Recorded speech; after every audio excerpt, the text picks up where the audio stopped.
The rain fell in sheets across the small French village of Clermont-Ferrand. It was October 1944. Liberation had come to France, but freedom still felt fragile. Distant explosions reminded everyone that war was far from over. In the center of town stood a large stone manor that had served as German headquarters for 3 years. Now it held something else. Prisoners, not German prisoners. French ones. Men and women accused of collaboration. Among them was a woman named Élise Moreau. She sat alone in a cold room on the second floor. Her hands were bound. Her face was pale. She hadn't eaten in 2 days. Outside her door, armed French resistance fighters stood guard. They called themselves liberators. To Élise, they were executioners waiting for orders. She was 32 years old. Dark hair, green eyes that once sparkled with life. Now they were empty, hollow. They said she had betrayed France. They said she had fallen in love with a Nazi officer. They said she had sold out her own people. Only one of those things was true. The door opened. A man entered. He was tall, thin, wearing a worn resistance armband. His name was Lieutenant Marcel Durand. He carried a folder under his arm. Madame Moreau. His voice was cold. Élise didn't look up. Marcel sat across from her. He opened the folder. Inside were photographs, documents, letters. Do you know what these are? Silence. These are love letters, written in German, found in your bedroom, addressed to Hauptmann Klaus Richter, a Nazi officer stationed in this very building. Élise closed her eyes. You lived in this house with him for 18 months. The neighbors saw you. Walking together, dining together, laughing together. I never betrayed France. Her voice was barely a whisper. Then explain this.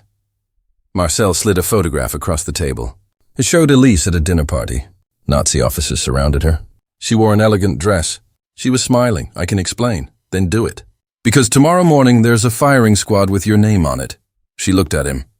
Really looked at him, and for the first time in days, something flickered in those green eyes. Not fear, something else. If I tell you the truth, you won't believe me. Try me. Élise took a breath. Everything they say about me is true. I did live with Klaus Richter. I did attend Nazi parties. I did smile and laugh and play the role of the perfect German officer's companion. Marcel's jaw tightened. But I never loved him. Not for a single moment. Because I was there for one reason only. What reason? To kill him. The room fell silent. Rain drummed against the windows. Somewhere in the building, a door slammed. Marcel leaned forward. You're saying you were what? An assassin? A spy? Neither. I was a wife. Whose wife? A prisoner's wife. A French soldier captured in 1940, sent to a labor camp in Germany. His name was Julien Moreau. She paused. Her voice cracked. Klaus Richter was the man who tortured him. 18 months earlier, March 1943. The letter arrived on a Tuesday morning. Élise was working in her family's bakery in Clermont-Ferrand when the postman delivered it. The envelope was thin, official. The return address made her blood run cold. Prisoner Processing Office. Stalag 7B, Germany. Her hands shook as she opened it. Inside was a single page, typed in German. At the bottom, a French translation had been added by hand. We regret to inform you that prisoner 4721, Julien Moreau, died on February 18, 1943, due to complications from pneumonia. His personal effects will be returned in accordance with international law. Please accept our condolences. The page slipped from her fingers. Julien was dead. Her husband. The man she had loved since childhood. Gone. She didn't cry. Not at first. The shock was too great. She simply stood there staring at the letter on the floor. 3 years. 3 years since he had been captured during the German invasion. 3 years of waiting, hoping, praying, and now this. The bakery door opened. Her mother entered carrying flour sacks. She saw Elise's face and knew immediately. No. Her mother's voice broke.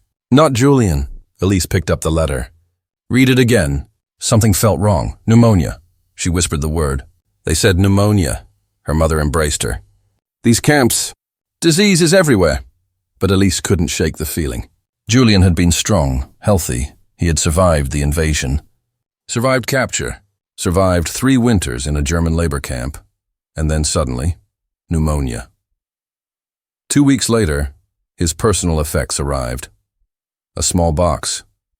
Inside were his wedding ring, a photograph of them on their wedding day, and his diary. Élise opened the diary with trembling hands. The entries were sparse, short, written, in cramped handwriting that grew, increasingly shaky toward the end. October 1942. Work is hard. Food is little, but I survive because I think of you. December 1942. Winter is brutal. Many men are falling ill. I try to stay strong. January 1943. New officer arrived. Hauptmann Klaus Richter. He is cruel. He enjoys watching us suffer. February 1943. Richter questioned me today. He wanted names. Resistance contacts in France. I gave him nothing. He beat me. I still gave nothing. February 10th, 1943. Another interrogation. Worse this time. Richter broke my fingers. Said if I don't talk, he will break everything. The entries stopped. The official death date was February 18th.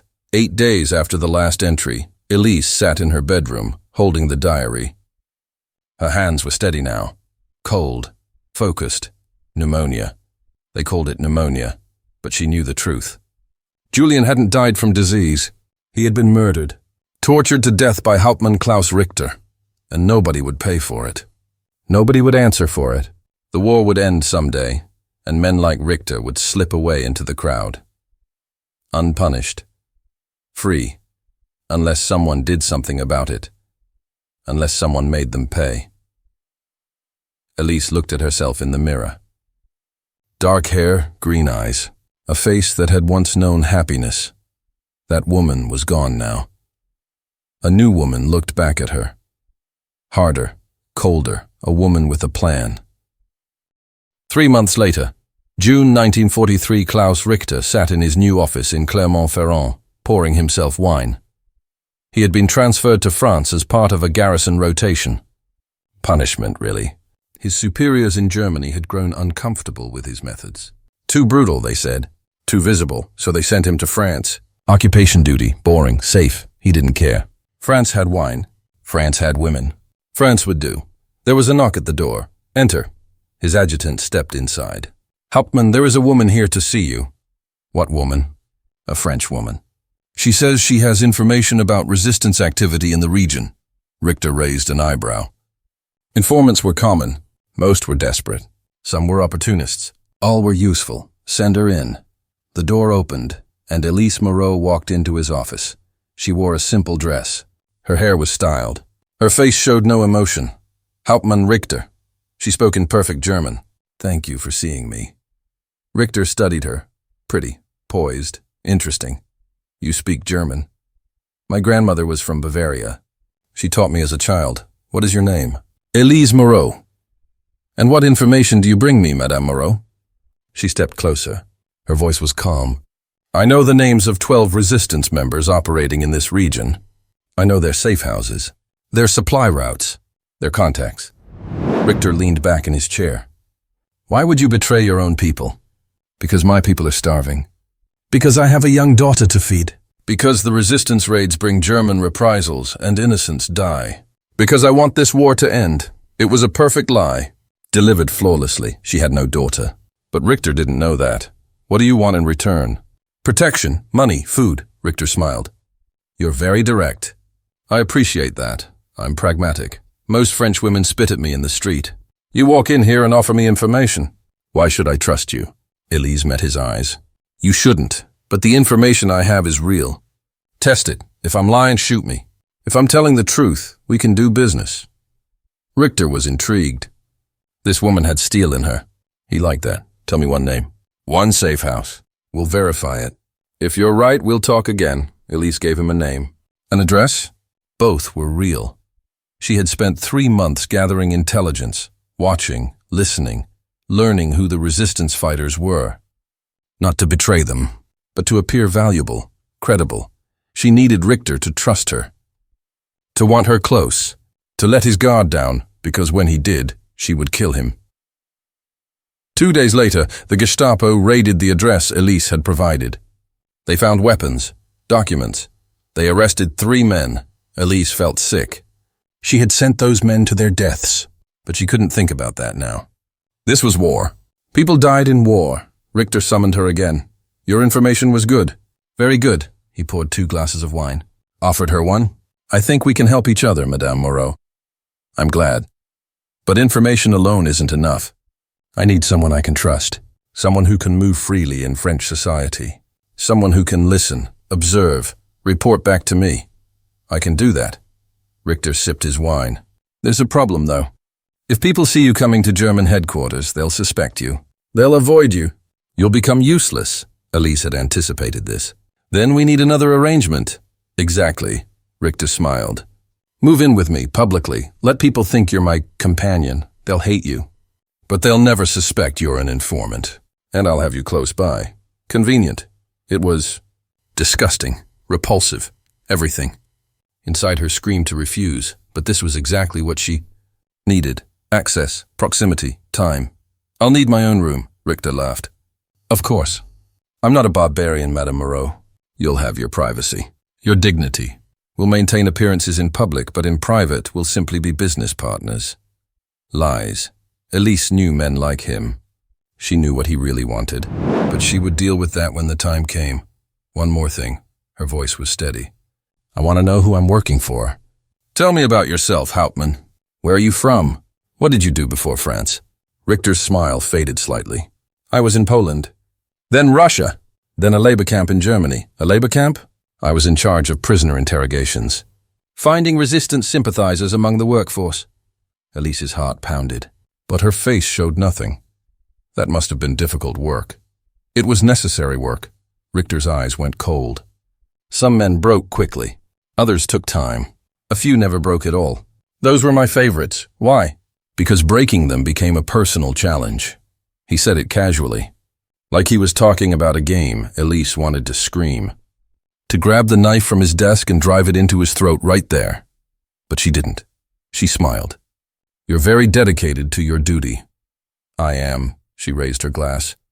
Then I'm honored to work with you. They drank, and Élise Moreau moved into the house of the man who had murdered her husband. 8 months later, February 1944, the manor became Élise's prison. She lived there, slept there, played her role perfectly. In public, she was Klaus Richter's French mistress. The villagers spat at her, called her a traitor, a whore. She endured it all. In private, she gave Richter useless information, small details that couldn't hurt anyone, names of people who had already fled, safe houses that had been abandoned. He never questioned it. He was too pleased with himself, too confident. And slowly, carefully, she learned his routines. He woke at 6. Coffee at 6:30. Breakfast at 7. Work until noon. Lunch, more work. Dinner at 8. Wine afterward. Bed by 11. He kept a pistol in his desk drawer. Another in his bedroom nightstand. His adjutant checked on him twice daily. Morning and evening. There were guards outside, 4 men. They rotated shifts every 8 hours. Élise studied everything. Memorized everything. Waited for the right moment. But the right moment never came. Richter was never truly alone. Never truly vulnerable. And then something happened that changed everything. One night in February, Richter came home drunk. He had been at a party with other officers. Celebrating some minor victory, he stumbled through the door, reeking of alcohol. Élise was in her room reading. She heard him calling for her. Élise, come down here. She descended the stairs slowly, carefully. Richter stood in the parlor swaying. His uniform was unbuttoned. His eyes were unfocused. Sir, you should rest. I don't want to rest. He grabbed her arm, pulled her close. I want company. You're drunk, so what? His grip tightened. You live in my house. Eat my food. Take my money. It's time you earned it properly. Elise's blood ran cold. This was the moment she had feared. The moment she had prepared for. Let me go. No. His hand moved to her waist. You're beautiful, Élise. I've been patient. But my patience has limits. She could smell the wine on his breath, feel his hands on her body, and something inside her snapped. Not yet, a voice whispered. Kill him now and you'll never escape. The guards will shoot you before you reach the door. But another voice was louder. The voice of rage, of pain, of 3 years of suffering. Julian's voice. Make him pay. Élise drove her knee into Richter's groin with all her strength. He gasped. Released her. Staggered backward, she ran, up the stairs, into her room, slammed the door, locked it. Richter was shouting, pounding on the door. "Open this door!" "That's an order." She didn't answer. She stood with her back against the door, breathing hard, thinking fast. Tomorrow he would remember this. Tomorrow he would punish her. Or worse, she had to leave. Tonight. But she couldn't leave without finishing what she started. Élise looked around her room. Her eyes fell on the fireplace poker. Heavy, iron, lethal. She grabbed it. Held it tight, then she unlocked the door. Richter burst in. His face was red. His fists were clenched. "You little—" She swung the poker at his head. He saw it coming. Ducked. The poker whistled past his ear and slammed into the doorframe. Richter lunged at her. They crashed to the floor. He was stronger, heavier. He pinned her down. "You made a mistake, Élise. A very big mistake." His hands closed around her throat. She couldn't breathe. Couldn't think. The room spun. She clawed at his face. His eyes drew blood. He howled. Loosened his grip. She gasped, sucked in air, and saw the poker on the floor beside her. Her fingers closed around it. She swung upward. The iron connected with Richter's temple with a sickening crack. He went limp.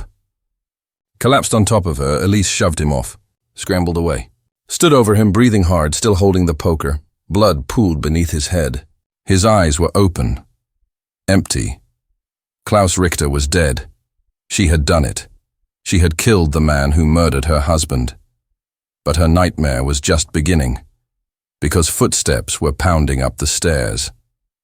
The guards had heard the commotion. In seconds, they would find her standing over a dead Nazi officer, and they would execute her on the spot. Élise moved without thinking. She dropped the poker, wiped her hands on her dress, looked at Richter's body one last time. Then she ran to the window. The manor was 3 stories high. Her room was on the 2nd floor. Below was a stone courtyard. Beyond that, darkness. The footsteps were getting closer. Voices shouted in German. "Hauptmann! Are you all right?" "Someone check upstairs." Élise opened the window. Cold air hit her face. She looked down. Too high to jump without breaking something, but the roof of the kitchen extension was just below. Maybe 3 meters down. If she could reach it, she climbed onto the windowsill. Her dress caught on the frame.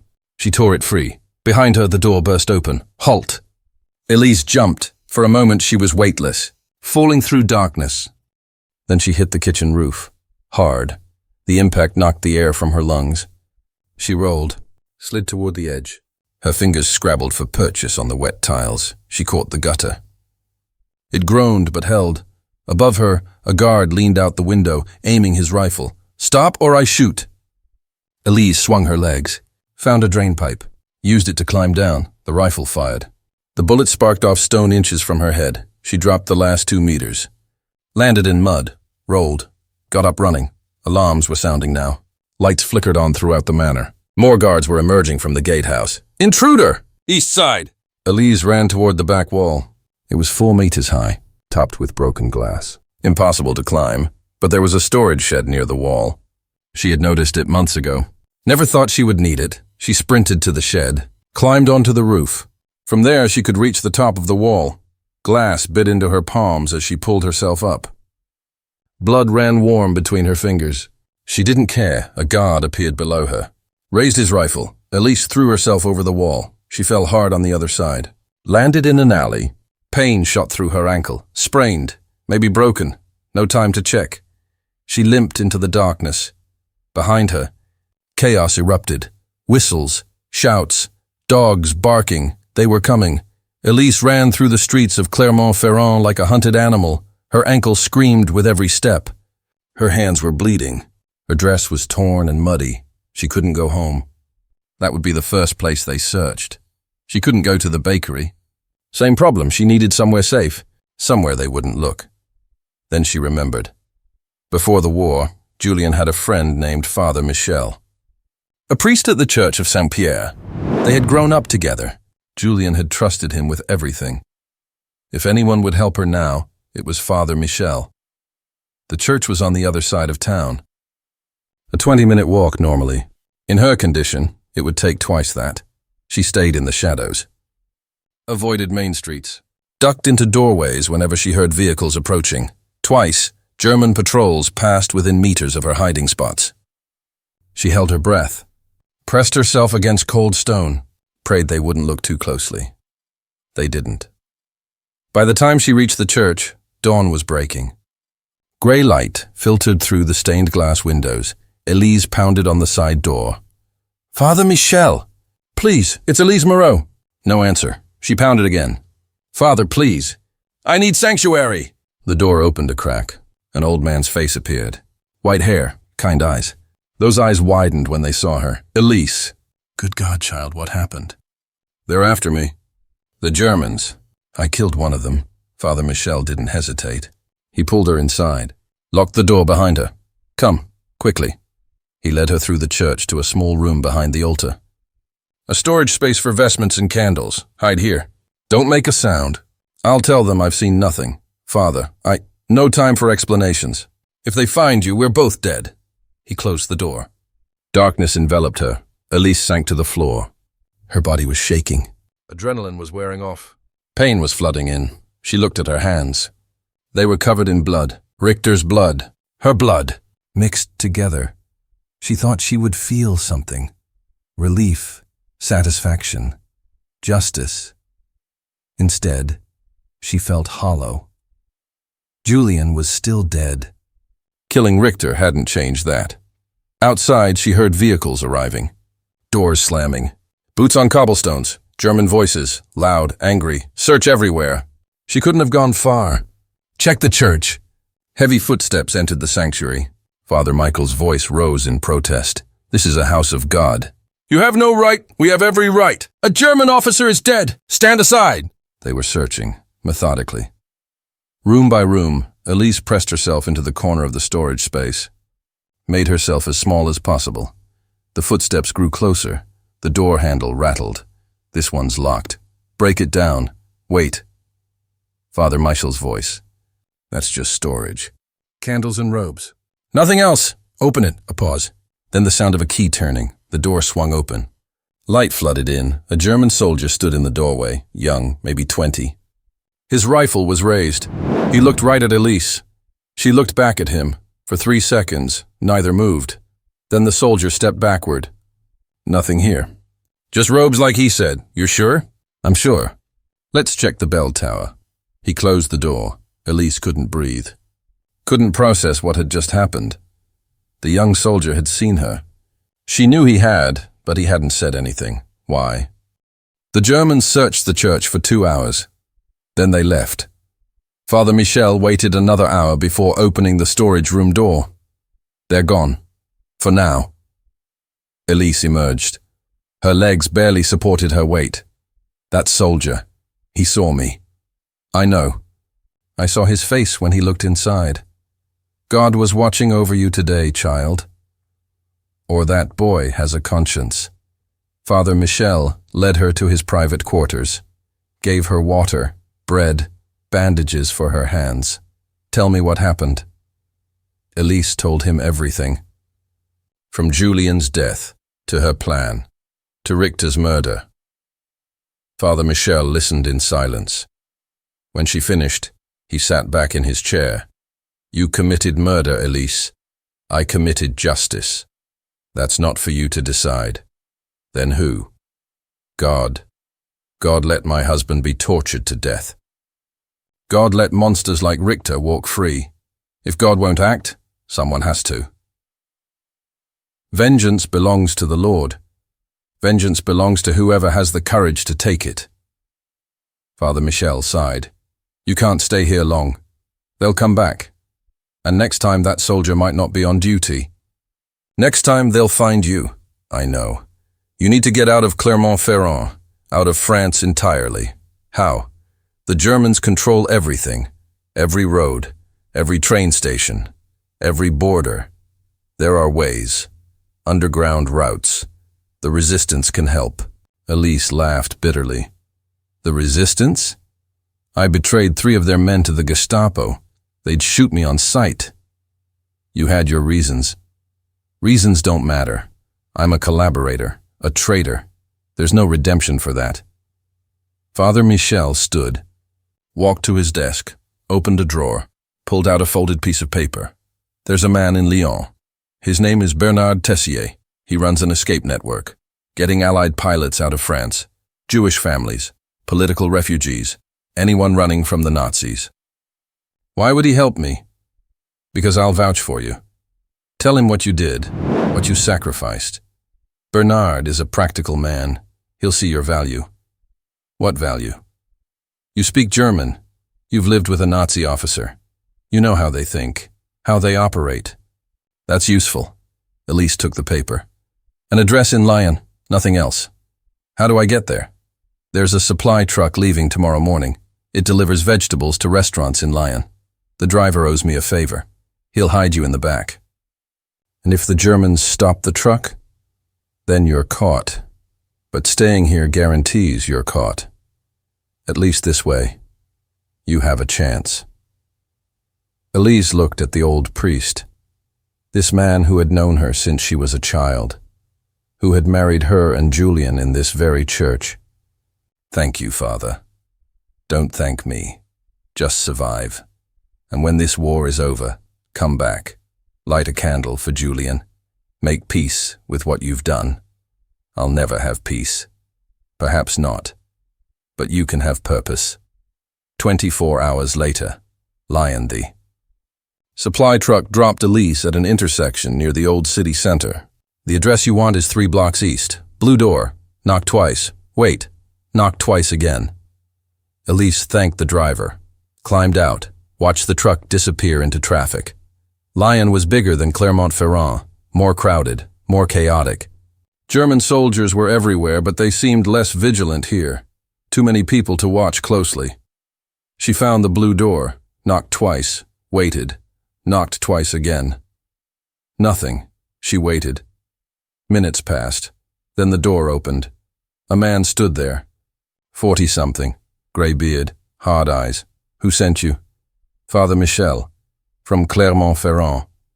What's your name? Élise Moreau. The man studied her for a long moment.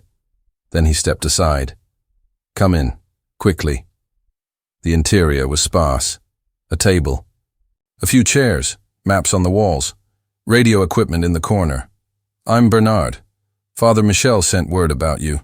Said you killed a Nazi officer. I did. Why? Because he murdered my husband. Bernard nodded. Good enough reason. You speak German? Fluently. Even better. I can use you. For what? We move people out of France. British pilots, American airmen, Jews, resistors, anyone who needs to disappear. The route goes through Spain, then Portugal, then either Britain or North Africa. What do you need me for? Checkpoints. Sometimes our people get stopped, questioned. If they don't speak German, they panic. They make mistakes. They get caught. But if someone who speaks German is with them, someone who can talk to the soldiers naturally, confidently, it changes everything. You want me to pose as what? A German?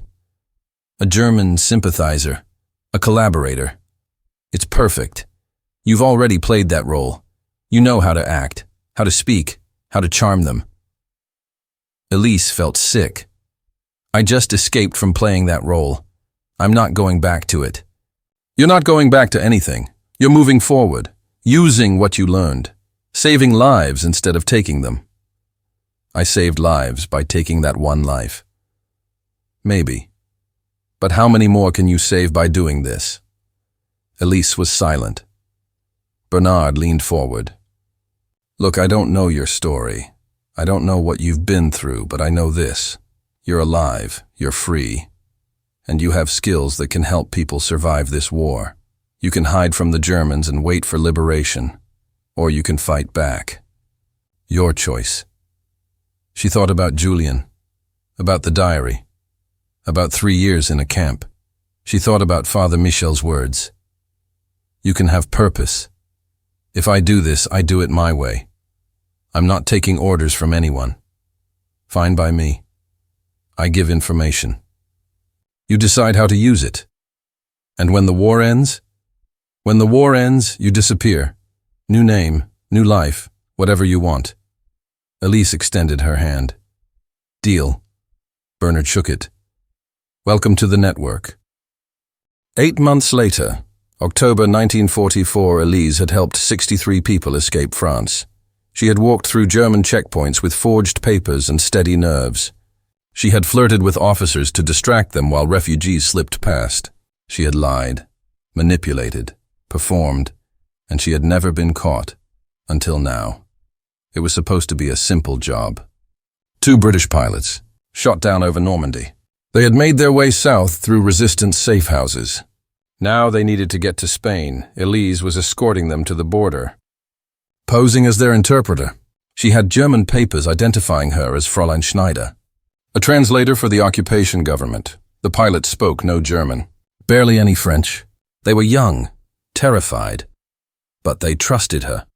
They were 10 kilometers from the Spanish border when the checkpoint appeared. 4 German soldiers. 1 officer. Routine inspection. Élise handed over her papers. Smiled. Spoke in flawless German. Good afternoon.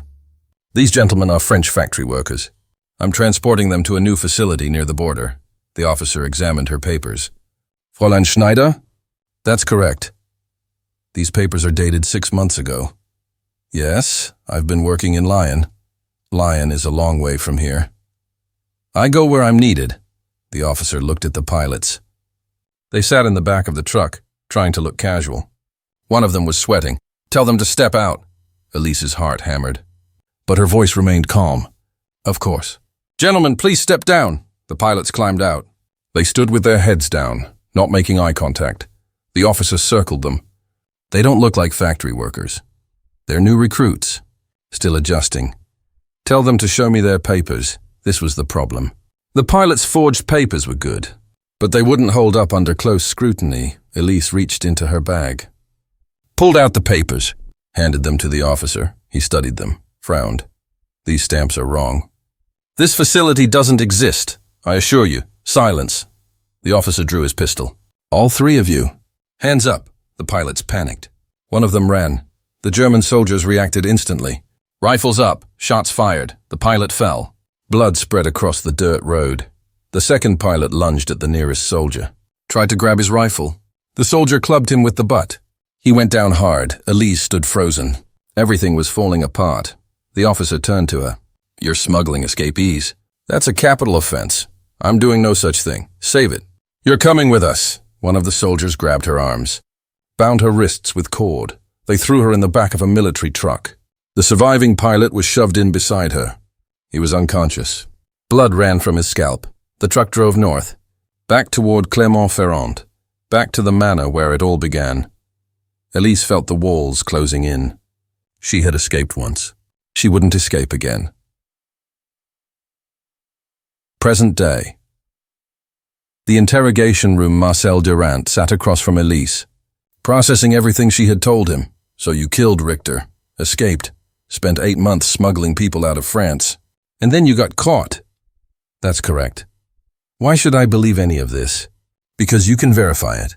Contact Bernard Tessier in Lyon. He'll confirm everything. Or contact Father Michel in Clermont-Ferrand. He'll vouch for me.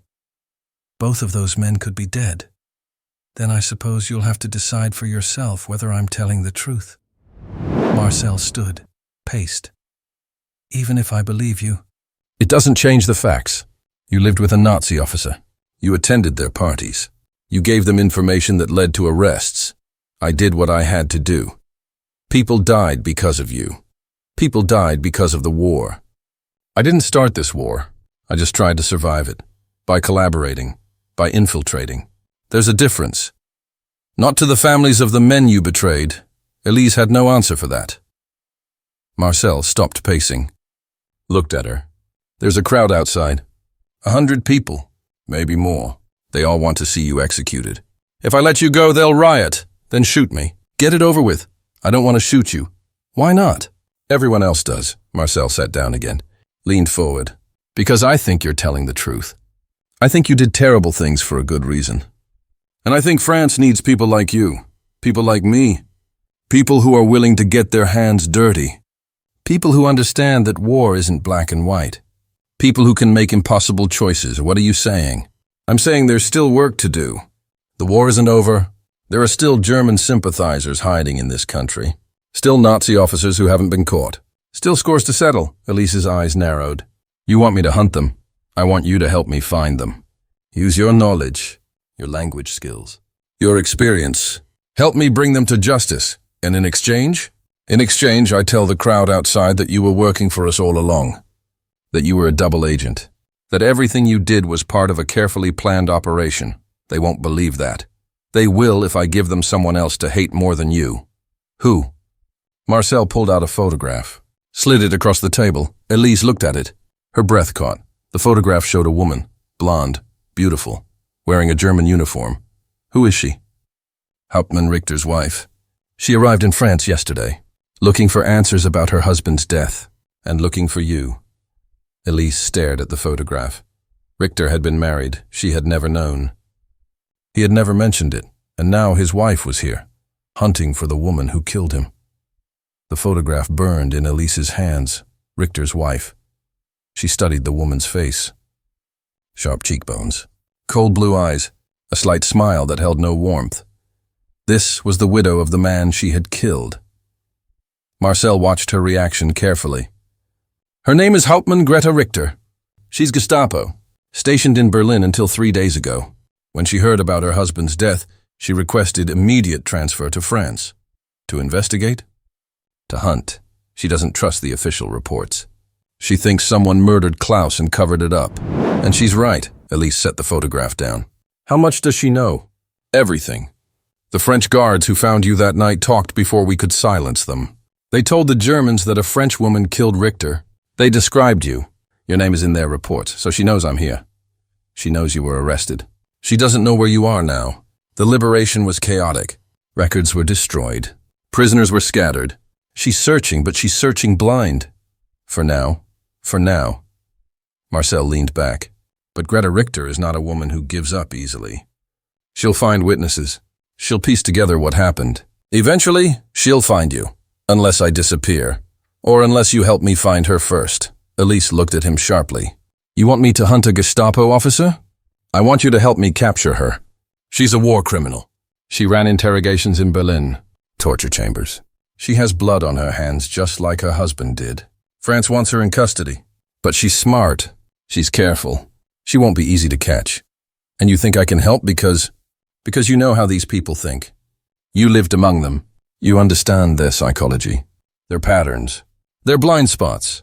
Élise was silent for a moment. Then she laughed. A bitter, hollow sound. You want me to use the same skills I used to get close to Klaus? To get close to his wife? Yes. And what happens when I do? Do I kill her too? No, you bring her to me, alive, so she can stand trial. So the world can see what she did. That's justice. Not murder in the dark. Justice. Élise tasted the word. It felt foreign. There's no such thing as justice in war. Only survival. Then survive by doing this. Because if you don't help me catch Greta Richter, she will catch you. And when she does, she won't give you a trial. She'll put a bullet in your head and call it settled. He was right. Élise knew he was right. Running wouldn't save her. Hiding wouldn't save her. The only way to survive Greta Richter was to face her. What do you need me to do? Marcel pulled out a file, opened it. Inside were surveillance photographs, documents, maps. Greta arrived in Lyon 2 days ago. She's staying at a hotel the Germans still control, the hotel terminus. She's been questioning locals, looking for anyone who knew you, anyone who saw what happened. Has she found anyone? Not yet, but she's getting closer. Yesterday, she interviewed the soldiers who searched Father Michel's church. One of them was the young soldier who saw you hiding. Elise's stomach tightened. What did he tell her? Nothing yet, but she's pressuring him. She knows he's hiding something. If she breaks him, she'll know you escaped. She'll know Father Michel helped you. She'll know about Lyon, about Bernard's network. Everything will unravel. Then we need to move fast. Marcel nodded. I have a plan, but you're not going to like it. Tell me. We let her find you. The plan was insane. Reckless. Exactly the kind of thing that would get Élise killed. but it was also the only plan that might work. Marcel explained it carefully. Greta is looking for a woman named Élise Moreau, a French collaborator who murdered her husband. That's the story she knows. So we give her that story, but we change the ending. We tell her Élise Moreau is dead. Élise frowned. How does that help? Because if she thinks you're dead, she'll let her guard down. She'll stop searching. And when she does, we'll make our move. You want to fake my death? Exactly. We stage a scene. Make it look like you were killed during liberation. Shot by resistance fighters. Buried in an unmarked grave. We leak the information through channels we know she's monitoring. She hears the news. She investigates. She confirms it. And then she makes a mistake. She gets careless. Maybe she goes to the gravesite. Maybe she tries to verify the story. Whatever she does, she exposes herself.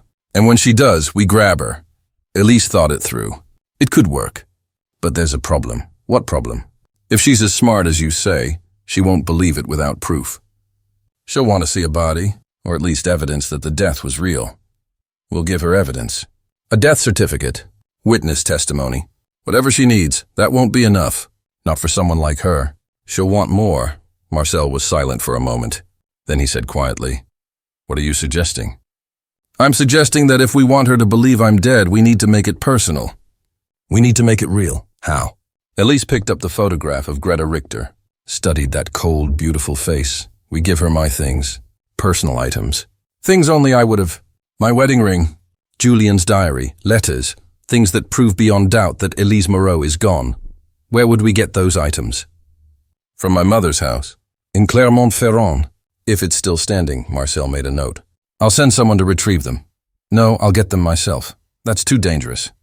If anyone sees you, I need to see my mother anyway. To tell her I'm alive. To say goodbye. Because once we do this, once we fake my death, I can never go back. Élise Moreau will be dead. And I'll be someone else, forever." Marcel considered this. Finally, he nodded. "All right. But you go in darkness. You go quickly. And you take backup. I don't need backup. You're taking backup anyway. I'm not losing you before we even start this operation." 2 nights later, Clermont-Ferrand. The city was quieter now. The initial chaos of liberation had faded.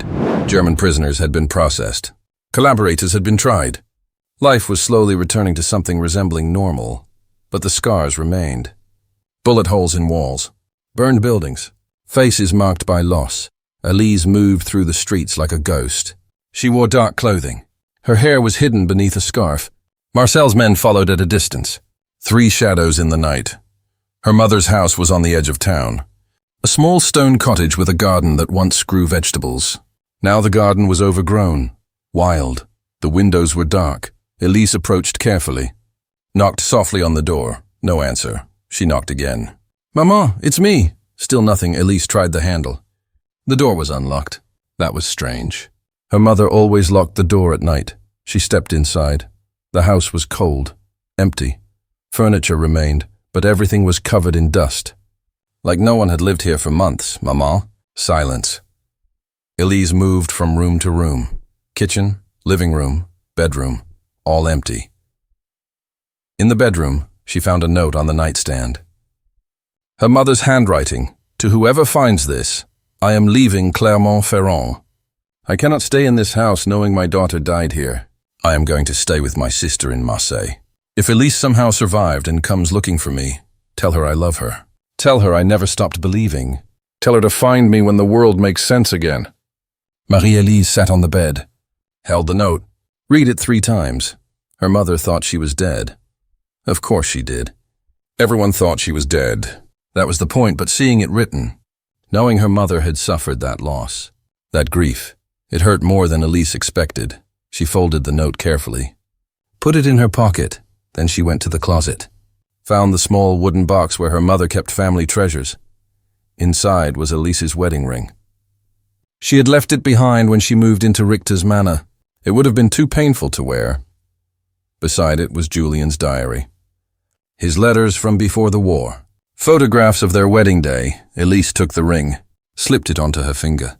For a moment she allowed herself to remember Julian's smile. His laugh. The way he held her hand when they walked. All gone now. She removed the ring. Put it back in the box.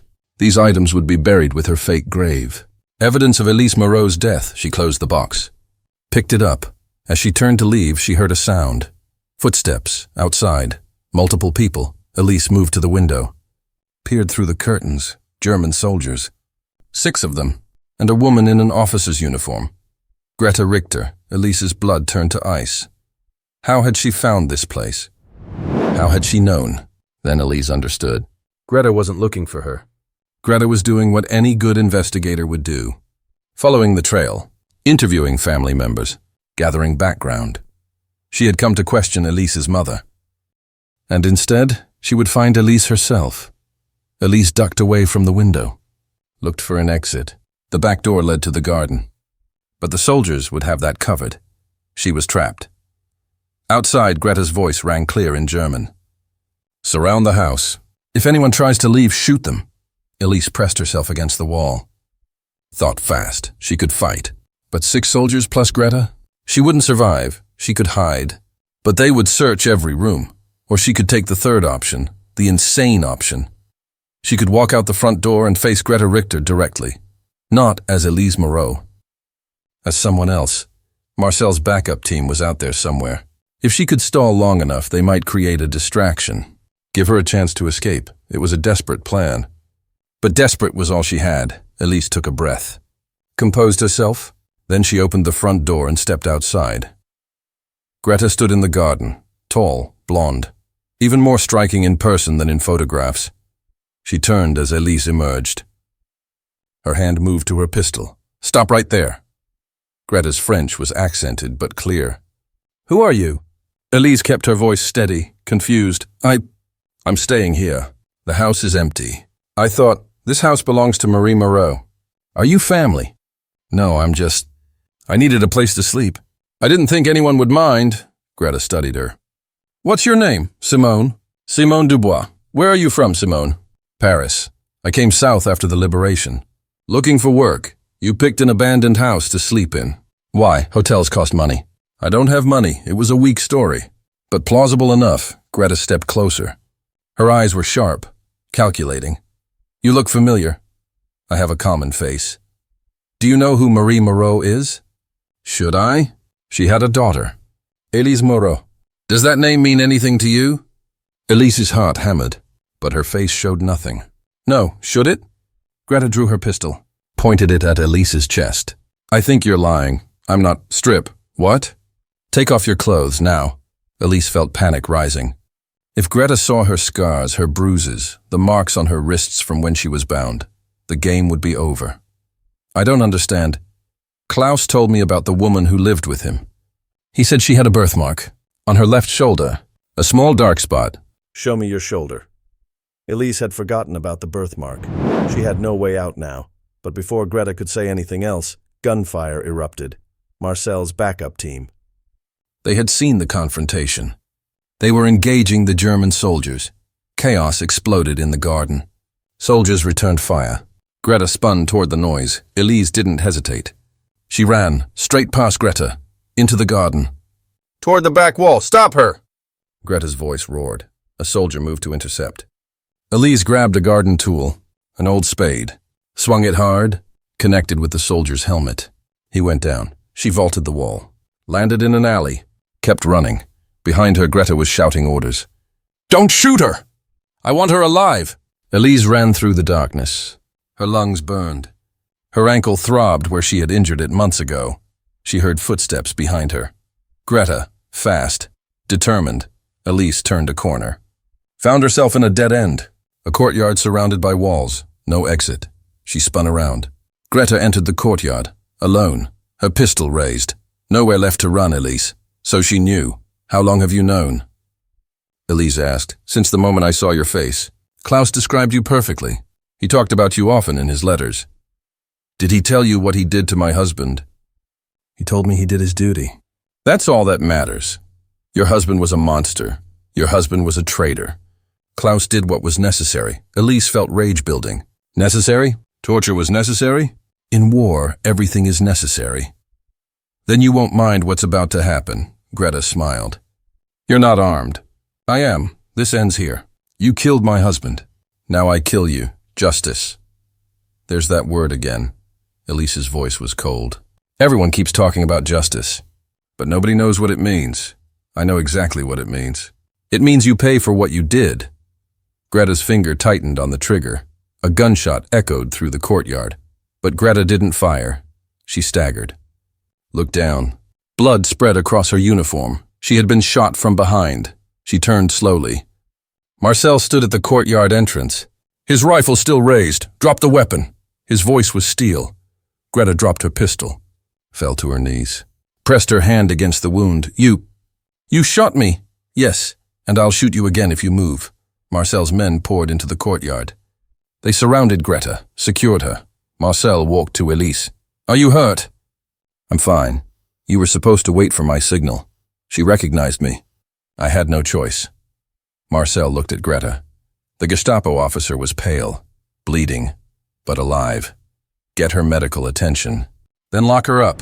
She stands trial in 3 days. His men dragged Greta away. She didn't struggle. Just stared at Élise with those cold blue eyes. This isn't over. Greta's voice was weak but venomous. You think you've won, but you haven't. Others will come. People who knew Klaus. People who want revenge. Let them come. Elise's voice was quiet, final. I'll be ready. 3 weeks later, the trial was short, brutal, efficient. Greta Richter was convicted of war crimes, torture, murder, crimes against humanity. The sentence was death. Élise attended the trial, watched from the back of the courtroom, heard the testimony, saw the evidence, photographs of Greta's interrogation rooms in Berlin, witness statements from survivors, documents signed in her hand ordering executions. Greta Richter was exactly what Élise had expected. A monster, just like her husband. When the sentence was read, Greta showed no emotion. She simply stood, nodded once, and was led away. 3 days later, she was executed by firing squad. Élise didn't attend. She had seen enough death. 6 months later, Marseille, March 1945, the war in Europe was ending. Germany was collapsing.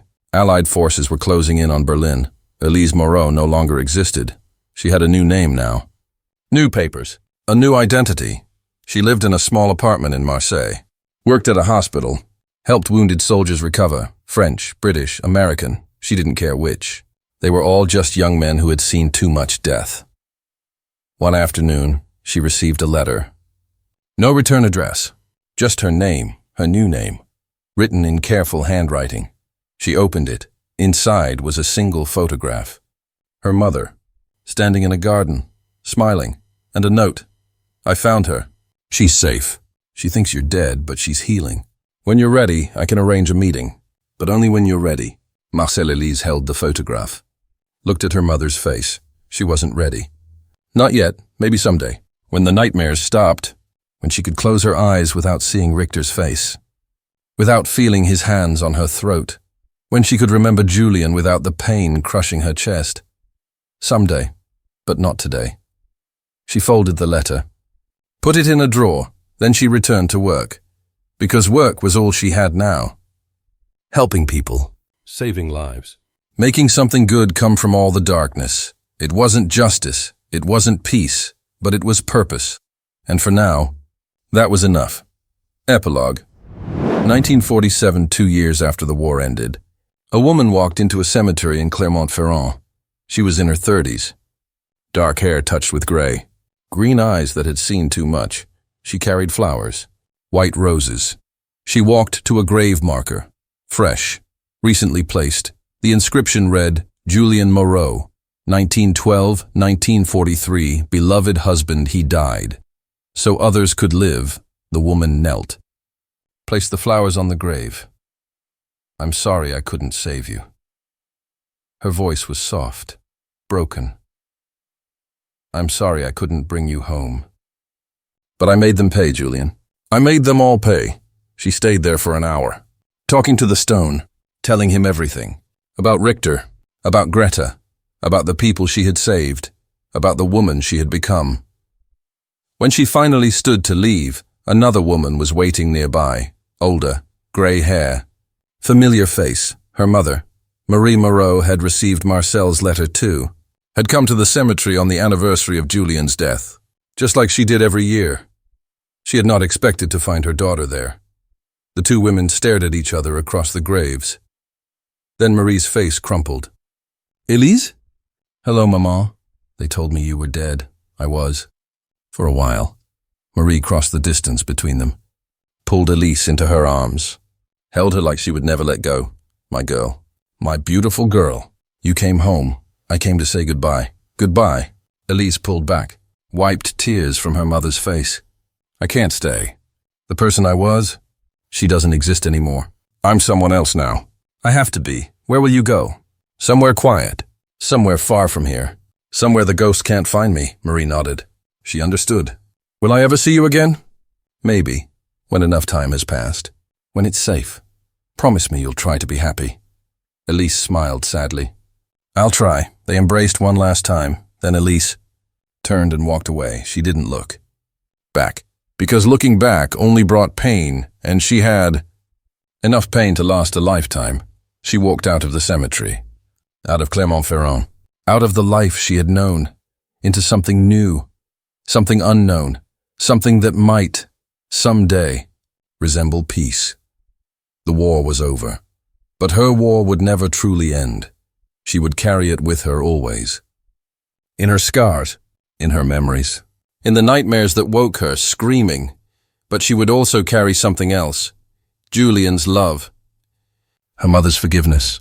The knowledge that she had fought back, that she had made them pay, that she had survived. And sometimes, survival was its own kind of victory.